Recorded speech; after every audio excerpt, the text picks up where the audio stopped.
காற்று வாங்க போனேன் ஒரு கவிதை வாங்கி கேட்டு இப்போ நான் சொல்லிலே புசன் பூ வச்சு ராஜாவையோ கையே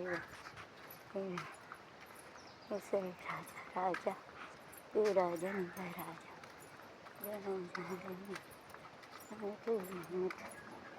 இது இல்லாத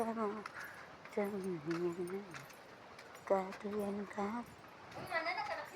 ஆமாம், அங்கே ஒரு ஆள் வச்சு கொஞ்சம் வாங்கிட்டு போனேன். இன்றைக்கி 5 கேனு வாங்க. அது வீட்டுக்கானே கொஞ்சம் கொண்டு போயிட்டேன். இன்னொரு ஆள் 5 லிட்டர் வச்சுருக்கேன். நான் தான் போகிறேன். அது ஒரு லிட்டர் 50 ரூபா. பரவாயில்ல. அதுதான் நான் வந்து இந்த பெயிண்ட்டுக்குள்ளே வச்சு அடிப்பேன். பெயிண்ட்டுக்குள்ளே புட்டோண்டு ஒரு பாட்டில் 60 ரூபா. அது ரொம்பலாம் இதே போல் தானே இது. விறகு கொஞ்சம் கிடக்கு. அங்கே விறகுனா பூச்சி கீச்சி அடையும். அது கொஞ்சம் சோறு பொங்கணும். அது நம்ம பூன்னு ஊத முடியாது. அதே அவள் கேஸ் அடுப்பு எங்கள் அம்மா வீட்டில் இருக்குது. அங்கே போய் தூக்கிட்டு வீடை முடித்தா தானே வைக்க முடியும். அது கொஞ்சம் கொஞ்சமாக கட்டி என்றைக்கும் முடித்து வைக்க இடம் வேணும்ல.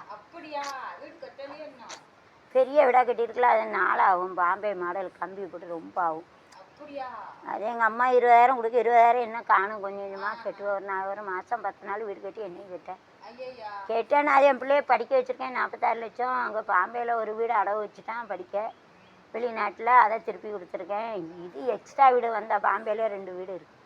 காலத்தை மெதுவாக கெட்டுக்குது. அது கொஞ்சம் கொஞ்சமாக அப்படி கட்டி சேர்த்து கெட்டுது. எங்கள் அம்மா தர பென்ஷன் தர.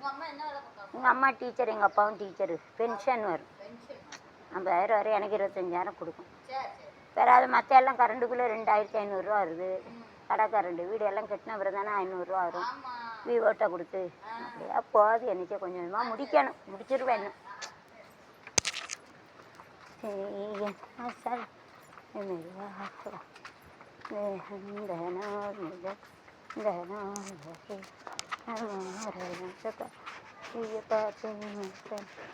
ஆமாம், இந்த